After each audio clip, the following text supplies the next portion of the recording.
Voilà, donc on va présenter nos artistes de ce soir. Alors je vous remercie beaucoup d'être venus donc, pour le vernissage de ma galerie, où on présente en fait avec un grand plaisir l'artiste peintre Lucien Virlet et Madame Bérébi qui représente en fait l'artiste Élie-Georges Bérébi, sculpteur. Voilà. Donc Monsieur Bérébi, malheureusement, il est souffrant un peu ce soir, donc il regrette de ne pas être avec nous. Mais le cœur y est, on lui racontera en fait. Voilà, une vidéo. Voilà, oui. Bon, voilà, Monsieur Gianni Exposito va faire le nécessaire alors. Oui, tout à fait, oui, oui, voilà, oui. Alors, Monsieur Virlet, donc c'est un peintre voilà, qui a un super grand talent, vous avez vu, en fait, avec la couleur et la forme, qui nous donne vraiment la chaleur et des rêves et, comment dire, les concerts de couleurs, très jolies couleurs. Et il va vous expliquer en fait sa démarche, parce que sa démarche est très très particulière. Et dans la vie, en fait, il y a une rencontre qui peut bouleverser en fait complètement en fait de la vie d'une personne. Voilà, donc on va écouter en fait la belle histoire de rencontre de Monsieur Virlet. C'est une petite histoire assez amusante parce que je dis j'avais parce que cette personne est décédée. Une amie, une grande chanteuse, comme vous diriez par exemple, nous chez nous en France, Edith Piaf. Et cette dame, Shoshana Damari d'ailleurs, de son nom, chanteuse israélienne, a été invitée par le général de Gaulle à chanter à la Concorde et par le roi Farouk également. C'est une femme qui a chanté dans le film Exodus, une voix très forte, très dominante, qui a fait beaucoup de concerts, elle n'en faisait qu'un par an d'ailleurs, pour vous dire qu'elle vivait très bien de ses royalties. Et cette femme, quand elle arrivait en France, elle avait son hôtel bien évidemment. Mais une rencontre s'est faite très fortuitement parce qu'un jour elle a chanté à l'Olympia et elle n'avait plus de voix au moment de commencer. Et comme j'étais dans le milieu médical, eh bien, on est venu me chercher et je suis arrivé à l'Olympia derrière le rideau avec Bruno Cocatrix qui me dit il faut absolument faire quelque chose. Je dis oui, c'est très facile de le dire, mais bon. J'ai réussi quand même à lui faire une injection et sa voix est revenue. Et bien sûr, on attendait tous qu'il y ait un couac à l'Olympia et il n'y a rien eu. Elle avait retrouvé sa voix complète. Et de là, nous sommes devenus vraiment de très grands amis. Et on ne s'est jamais quittés. Et pour ça, quand ce soir-là, elle a eu fini son concert, elle m'a dit « Je viens chez toi, je ne vais pas à l'hôtel ». Et depuis, elle venait, chaque fois qu'elle venait en France, elle venait chez moi. Et un jour, on parlait comme ça, et puis elle me dit « Montre-moi tes mains ». Et je lui ai montré mes mains. Et de là, elle me dit « Non, mais t'es complètement fou ». Elle me dit « Avec les mains que tu as, tu devrais être sculpteur et surtout peindre ». Moi, je le regardais, je lui disais, je n'ai jamais peint, je ne sais pas comment on mélange les couleurs, je suis vraiment alors ignare dans la peinture. Elle est partie avec une amie, artiste peintre, Nourit Gazit, qui est en Israël d'ailleurs, et elles sont allées faire leurs achats. Et suite à ces achats, je vois arriver des grands sacs à la maison.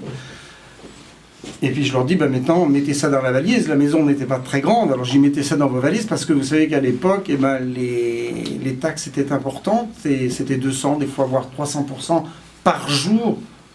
Oui, c'était très important à l'époque. Moi, j'ai pensé qu'elles avaient vraiment acheté pour elles, pour peindre, et d'autant que Nourit Gazit étant peintre, je me suis dit, elle s'est acheté ses toiles pour elle, quoi.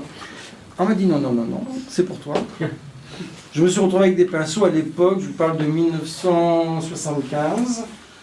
J'ai vu le prix d'un pinceau, à l'époque c'était 850 francs, vous imaginez.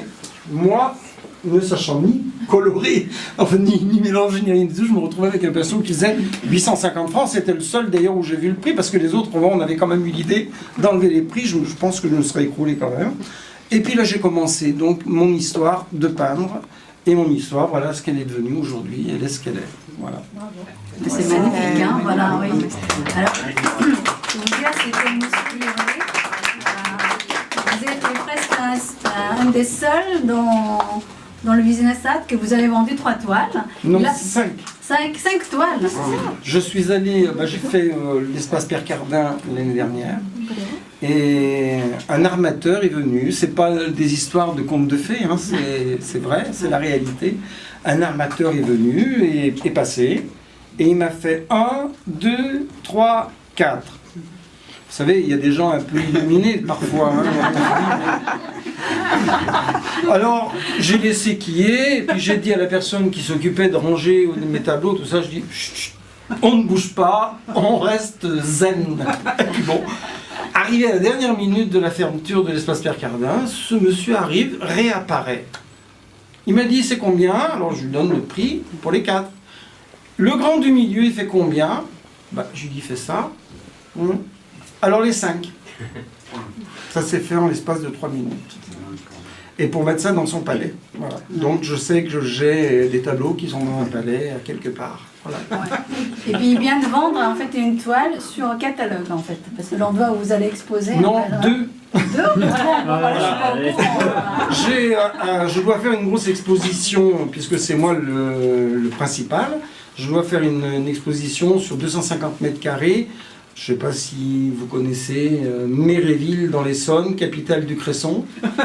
Voilà, c'est au moins quand même. Voilà, quand même. Hein. Non, il ne faut tout de même pas oublier qu'on a un beau château, où le comte de la Borde a vécu là-dedans, où c'était le relais de Louis XIV. Il y a quand même une petite histoire à Méréville. Et donc, avant d'exposer, j'ai vendu 2 tableaux avant l'exposition. Voilà, donc vous voyez, il faut que vous précipitiez pour acheter parce qu'il n'y aura plus rien après. Et j'ai vendu à l'hôtel Drouot, hein, donc, où j'ai une cote maintenant à l'hôtel Drouot, donc qui est devenu incontestable. Voilà, c'est comme quoi, en fait, oui, bravo, alors on va applaudir M. Merlet. Comme quoi, en fait, une rencontre dans la vie, c'est... La rencontre a été quelque chose de totalement inattendu, parce que c'est vraiment... jamais dans ma vie je me serais mis à peindre. Sachant que je suis nul. Ça serait un grand dommage, vous voyez, en fait, de peinture comme ça, ouais, il n'a jamais été magnifique. Oui. Bon, c'est voilà. super. Pardon. À la base, vous êtes médecin ou non?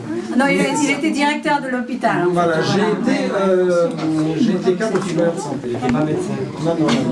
Pourquoi? Non, vous êtes venu au secours de la dame, je sais pas quoi, vous disiez au début. Vous êtes venu au secours. Ah non, mais parce que je savais, puisque j'étais en service ORL, donc j'étais en urgence ORL, et je savais que lorsque les gens avaient une injection ou quoi, je savais ce qu'il fallait faire. Ah ouais. Voilà. Donc comme j'étais habilité à faire une injection, donc je l'ai faite. Voilà. Alors maintenant, on va présenter le sculpteur. Donc elle est Georges Bérévy. Voilà, donc vous voyez en fait ici une vingtaine de sculptures de M. Bérévy. M. Bérévy, il a vendu en fait ses œuvres partout dans le monde depuis très longtemps. Il a utilisé aussi des bois très très rares et très précieux pour ses sculptures. Alors ici, Madame Bérévy, qui représente M. Bérévy, il peut nous expliquer voilà, toutes ces histoires et des démarches. C'est un écrivain aussi, M. Bérévy. Hein. Il a écrit beaucoup de romans qui étaient qui est devenu best-seller, et aussi pièces de théâtre. Oui. Alors je vous laisse la parole pour oui, alors présenter en l'artiste. fait, il a beaucoup vendu à l'étranger parce que j'ai eu des postes dans la diplomatie culturelle. Donc il a fait des expositions à l'étranger. Il a beaucoup vendu aux diplomates qui ensuite rentraient à la maison. Donc en emportant les œuvres qu'ils avaient achetées. Donc il y en a dans un grand nombre de pays où nous ne savons d'ailleurs même pas très bien où. Oui.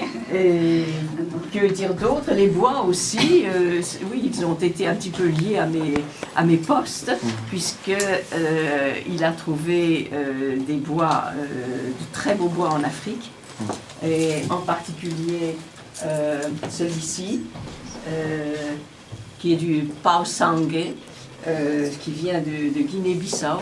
Pau Sangue, c'est du portugais, ça veut dire en fait bois de sang. C'est à cause des veines rougeâtres de ce très beau bois. Celui-là. Et puis au Costa Rica, en Amérique centrale, il a trouvé celui-ci, Nazareno, qui est naturellement de cette couleur. En fait, c'est le centre du bois qui est comme ça, violet, et le bord est différent. Alors voilà, on va mettre ça comme ça. Ah oui, en effet. Voilà. Ça, c'est pris un peu sur le bord, et ça, c'est pris sur le centre de l'agrume. Donc c'était quel bois en fait qui ne devait pas couper? Alors il avait le risque d'aller en prison en fait. C'était celui-ci, c'était le Pausangue dont il restait peu d'exemplaires lorsque la Guinée-Bissau est devenue indépendante. Les Portugais avaient quand même beaucoup coupé. Et on risquait effectivement, si on coupait un arbre, on risquait un certain nombre d'années de prison.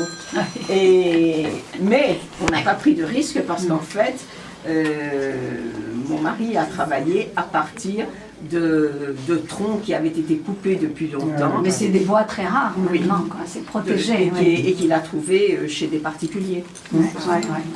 Voilà, et je ne sais pas que dire d'autre. Oui, il écrit aussi des pièces de théâtre. On pourra en voir 2 au Festival d'Avignon cet été, puisque malheureusement, à l'Air Falguière, ça vient de se terminer. La série qui avait été commencée au mois d'octobre vient de se terminer la semaine dernière. Pour dire ce que Madame Bérébi, il dirige en fait le théâtre de Falguière. Par le 15e. Air Falguière. Voilà. Et je mets en scène les pièces de mon mari. Donc vous pourrez en voir 2 au Festival d'Avignon cet été. L'homme en morceaux et une valse algérienne. Oui. Alors j'ai vu en fait il y a plusieurs romans en fait qu'il a écrits. Oui. Il y a quelques titres que j'ai copiés. Voilà, c'est Le singe de prophète. Donc ça c'est Kanama Lévy, édition. Il y a Commandant Zéro, donc Robert Lafonte. L'enfant pied noir, Actes Sud. La honte à la figure, Actes Sud. Retour de l'homme de Nazareth. Voilà, donc Nazareth c'est le rocher. Et puis plein de pièces de théâtre. En fait, il y a aussi édition Le Cherche Midi. Alors, il y avait le président de l'édition Cherche Midi qui m'a appelé en fait pour qu'il vienne. Alors, je ne le connais pas personnellement. Et il n'a pas pu venir, mais il a envoyé 2 collaborateurs avec lesquels j'ai parlé il y a un petit moment. D'accord. Donc, c'est pour ça que j'ai regardé un peu ce que vous avez publié par Cherche Midi. En fait. Enfin, si vous n'avez rien lu de Bérébi, je vous recommande L'Enfant Pied Noir, Actes Sud. C'est maintenant en édition de poche, en Babel. Donc, ça ne vous ruinera pas et vous passerez un très très bon moment. Voilà, on applaudit en fait l'artiste, M. Bérébi.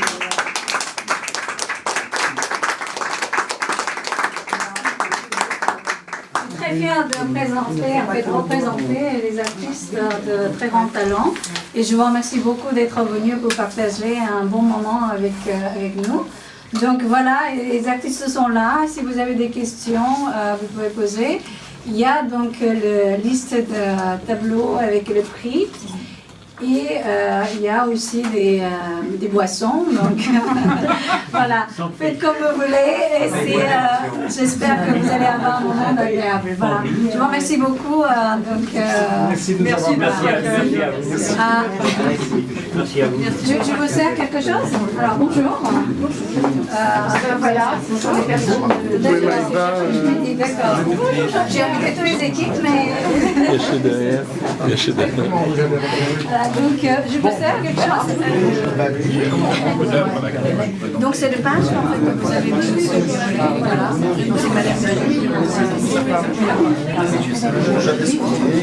Oui, tout à fait. Je sais qu'il est en Israël, donc il va peut-être voir que c'est vrai. D'accord, oui. Ça s'est déclenché. D'accord.